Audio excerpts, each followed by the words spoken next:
Un saludo, buenos días. No sé cómo esté por allá. Acá está lloviendo y pues afortunadamente hace un poco de fresco. Bueno, para mí es importante que los conceptos queden muy claros, esos que estamos revisando en los materiales, empezando por la definición de un autómata. En la lectura que les di, debieron saber que un autómata pues es un mecanismo cuya intención puede tener o la diversión o puede tener una aplicación industrial.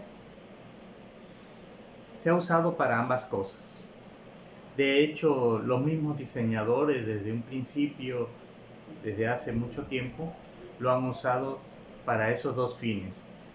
Crear mecanismos que podían distraer o amenizar una reunión y también podían servir para facilitar el trabajo humano, al grado que se pensó que los autómatas podían sustituir el trabajo de la mano de obra humana. Bueno, al principio los autómatas pues fueron mecánicos y los principales diseñadores pues fueron relojeros porque tenían un conocimiento bastante bueno sobre cómo unir piezas para que se pudiera estar transmitiendo el movimiento y lograr al final un movimiento o varios movimientos de varias de las piezas mecánicas. Aún no eran electrónicas. Los autómatas de hoy tienen o se pueden ver desde tres conceptos. Autómatas controlados con software, un programa de computadora. Autómatas que se controlan con la electrónica, especialmente la electrónica digital. Y autómatas programables, que son los más usados en la industria, que es una combinación de ambas cosas. Es decir, es un hardware, electrónica, un circuito integrado, pero en el interior se almacena un lenguaje, un programa de computadora. Entonces digamos que combina el software y el hardware. Entonces hay tres maneras de hacer automatización.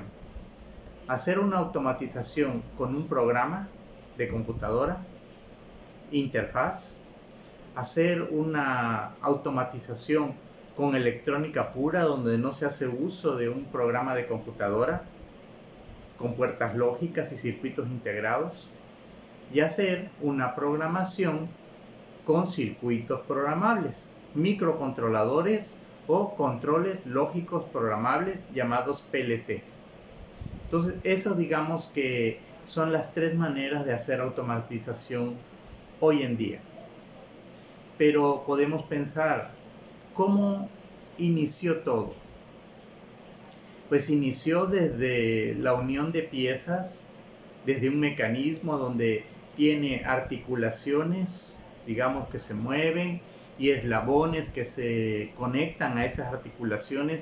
Si yo quiero hacer una analogía de un mecanismo, porque al principio el mecanismo siempre quiso imitar los movimientos de los seres vivos. Entonces, si yo se los ejemplificara de alguna manera, podríamos poner un brazo, nuestro brazo. Entonces, si ustedes observan, aquí en el hombro, pues esta es una articulación, tiene un cierto movimiento. A esos movimientos se le llaman grados de libertad. Aquí tengo una parte que se une al codo. El codo tiene precisamente es otra articulación, también tiene movimientos. Observo aquí en la muñeca, entonces aquí tengo otra y tengo movimientos. Y también hay pequeñas articulaciones en lo que es la mano. Entonces la unión entre una articulación y otra se le llama eslabón, y a la unión de todo es un mecanismo. Matemáticamente eso también se analiza. De hecho, en matemáticas se le llama cadena cinemática cerrada. Acuérdense que la ciencia que estudia el movimiento es la mecánica. La mecánica se divide en estática, dinámica. Estática es solo las fuerzas, aún el cuerpo no se mueve. Dinámica, el cuerpo se está moviendo y ahí es donde nos importa a nosotros cuando hay un movimiento. En el caso de que se está moviendo, la dinámica también se divide en cinética y cinemática. Y especialmente la cinemática nos indica inclusive cómo se puede mover, cuáles sus grados de libertad. Los grados de libertad tienen que ver, por ejemplo, cuál es el mayor movimiento que un mecanismo puede hacer. Bueno, si él está diseñado como una cadena cinemática cerrada. ¿Y eso qué significa? Que el último eslabón debe ser capaz de poder tocar precisamente el origen o la base de ese mecanismo. Volviendo al ejemplo del brazo y del hombro, si el hombro fuera mi base y mi último eslabón fuera uno de los dedos, por poner entonces si este es mi último eslabón, yo tengo el máximo movimiento si yo soy capaz de hacer esto. Si yo puedo cerrar esta cadena y toco mi primer articulación o la base. Entonces, si yo puedo hacer esto, yo tengo una cadena cinemática cerrada y eso significa que yo puedo hacer el mayor movimiento posible. Es decir, en casi 360 grados y tengo bastante movimiento, varios grados de libertad. Que eso es un estudio del área de la mecánica, que bueno, se relaciona también un poco con los mecanismos porque en industria, sobre todo la industria automotriz, que fue una de las primeras industrias que se vio beneficiado por estos conocimientos, se empezaron a diseñar brazos de robot, lógicamente automatizados, que realizaran ciertas acciones de forma automática o secuencial. Bueno, esa es la parte de la electrónica. No siempre fue posible hacerlo porque no se tenían los medios. En la antigüedad, los seres humanos con mayor conocimiento lo que hacían era crear mecanismos de madera, de fierro, de lo que ellos tenían a su alcance. Lógicamente que eran totalmente mecánicos. Algunos lo que hicieron fue también calentar agua y el agua empezó a generar vapor. Ese vapor genera presión y esa presión de aire la usaban para mover mecanismos, lo cual está bien, pero seguía siendo hasta cierto punto mecanismos mecánicos. La tecnología empezó a avanzar y alrededor del 1800 un matemático, Boole, diseña una nueva álgebra y es una álgebra muy revolucionaria porque esa álgebra tiene que ver con la lógica. Precisamente él es uno de los que inventa cómo poder realizar cuestiones lógicas y eso va cambiando la manera de pensar, porque ustedes deben de saber que las matemáticas prácticamente se dividen en aritmética y lógica. Y en la parte de la aritmética, pues son las 6 operaciones que ya sabemos realizar: la suma, la resta, la multiplicación, la división, la radicación y la potenciación. Pero en el caso de la lógica que inventa este señor, él no tiene que ver con hacer un cálculo, sino permite diseñar estatutos matemáticos para tomar decisiones. Y eso va cambiando el asunto, porque entonces se empieza a hablar de una inteligencia que se podía trasladar a un mecanismo. En un principio, pues solo eran estructuras matemáticas que podían tomar decisiones. ¿Decisiones de qué? Pues si esto se debería de activar o no, esto debe prender o no, esto debe moverse hacia allá, hacia acá. Son decisiones que se podían hacer usando estas matemáticas. Estas matemáticas no provocó al inicio una revolución, vamos a decirlo así, tecnológica y a su vez industrial, porque no se habían inventado o descubierto algunas cosas de la naturaleza que permitieran crear estas tecnologías, especialmente algo que se le llama semiconductor. Es el silicio principalmente. No hay dos, silicio y germanio, pero el que más se utilizó es el silicio. De hecho, nuestra tecnología, la tecnología actual, la que nosotros tenemos el gusto de utilizar y por cual está esta manera de grabar y está saliendo en esta plataforma y hay una computadora y hay internet y todo lo electrónico que existe, ¿no? En la actualidad está fabricado con circuitos integrados que mayormente es silicio, es decir, un semiconductor. El silicio tiene la habilidad de en un momento comportarse como conductor y en ese caso deja pasar la corriente. En otro instante se comporta como un aislante y no deja pasar la corriente. Es decir, si deja pasar la corriente, digamos que hace un 1 o verdadero, ¿no? Hablando del binario ceros y unos, bueno, hace un 1 verdadero. Si no deja pasar la corriente, hace un 0. Entonces el silicio tiene la habilidad de decir 1 verdadero, sí, 0 no pasa corriente, falso o no. Es decir, puede decidir si sí o si no. Lo más interesante es que el silicio no lo decide por sí solo, sino que el ser humano aprendió a agregarle ciertas sustancias que hacía que él lo pudiera controlar. Es decir, el ser humano pudo decidir cuándo ese material podía comportarse como conductor, sí, comportarse como aislante, no. Eso se llama semiconductor. Y esa habilidad de poder controlar el semiconductor le permite entonces al ser humano empezar a diseñar usando el álgebra que el matemático inventa, Boole, álgebra booleana. Entonces él empieza a adecuar una tecnología, un hardware, porque era físico, empieza a diseñar hardware que se adecuara a la matemática del álgebra booleana. El álgebra booleana es muy interesante porque es un intento matemático de simular la operación de nuestro cerebro. El ser humano y en los autómatas siempre como que ha querido copiarse a sí mismo. Entonces, si nosotros hablamos de un mecanismo vamos a encontrar que generalmente se parece a alguna de las partes biológicas de nuestro cuerpo. Y si nosotros hablamos de una computadora o de otro dispositivo, pues queremos que él se parezca a la capacidad de razonamiento que tiene nuestro cerebro. Entonces es una manera, y el álgebra booleana intenta simular, por así decirlo, el comportamiento del cerebro.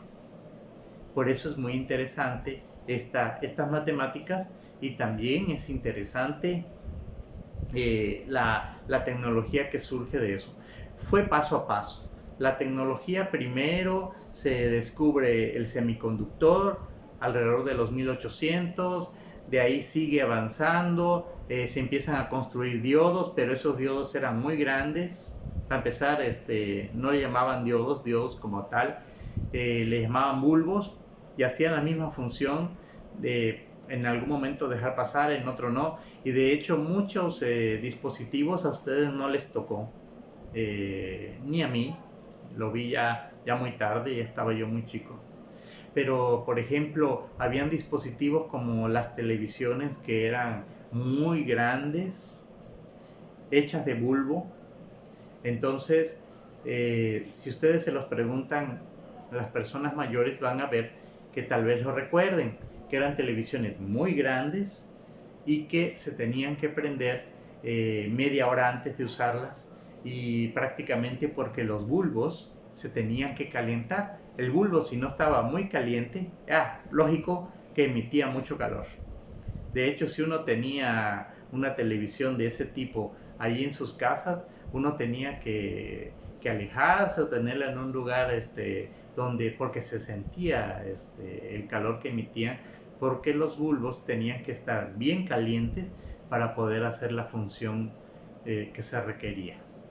Lógicamente que no se podía hacer mucho con esos dispositivos, y cuando se hacían los procesos eran muy grandes, los dispositivos eran muy grandes porque los bulbos eran grandes y emitían muchísimo calor.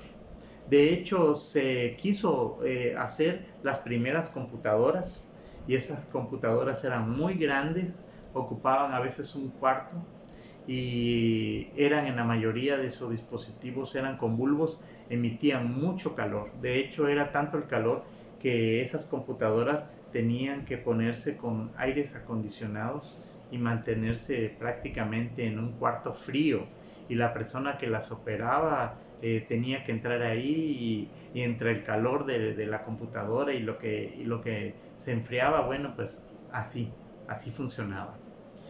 Después del diodo ya se empiezan a hablar de transistores, y fue cuando el diodo, los bulbos empezaron a cambiarse a algo más pequeñito que se llamó diodos. Los diodos hacían la misma función que los bulbos, pero ya no necesitaban ese precalentamiento que tenía el bulbo. O sea, ya el diodo era inmediato, era muy pequeñito en comparación con el bulbo, no emitían tanto calor. Entonces eso permite que de aquellos aparatos tan grandes, precalentados y que ocupaban mucho espacio, y etcétera, etcétera, y con pocos procesos matemáticos o lógicos, entonces se empiezan a hacer más pequeños. Y ahí es donde empieza a surgir dispositivos electrónicos más pequeños, y se empieza a pensar en que ahora, como están más pequeños, se podían hacer que hicieran más procesos. Entonces, esa es la forma en que ha ido evolucionando esta tecnología, y por eso es importante que la vayamos conociendo. De hecho, más adelante les voy a mostrar y vamos a hacer algunas prácticas con algunos de estos dispositivos y también con algunos simuladores. Entonces, hoy en día se habla también del CAD y el CAM, ¿no? El CAD como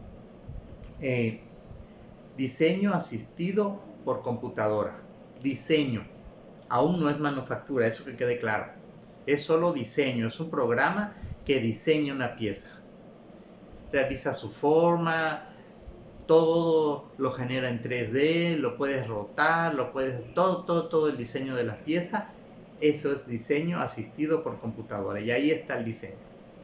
Por otro lado, puede haber una máquina de control numérico, que es una máquina usada para manufactura, que se le permite agregar manualmente un programa hecho con un código, y esos códigos se le van introduciendo de tal forma que queda almacenado ahí en la memoria de ese equipo, de esa máquina, y lo que hace la máquina es simplemente mover las piezas, activar los motores y hacer un maquinado, y lo hace de forma automática, pero digamos que es un separado, pero se pueden unir, y esa es la grandeza del CAD-CAM. Es decir, la pieza que se hizo o se diseñó con CAD, se usa el CAM, que es precisamente esa automatización, y se unen. Entonces se pueden enlazar de tal manera que el diseño de la pieza se transforme al código que esta máquina puede entender. Es decir, si tú usas una tecnología de este tipo, tal vez nada más te dedicas al diseño, y solito la pieza se van enlazando con el conocimiento que pudieras tener de ambas cosas, y ya puedes tener un diseño de una pieza, de un proceso un poquito más automatizado y enlazado. O sea, ya un CAD-CAM. Entonces de eso también vamos a hablar, porque va a llegar el momento en que podamos platicar de manufactura integrada por computadora. Entonces esto va como que en secuencia, y por eso es importante que vayamos viendo estos conceptos. Tengan muy buen día.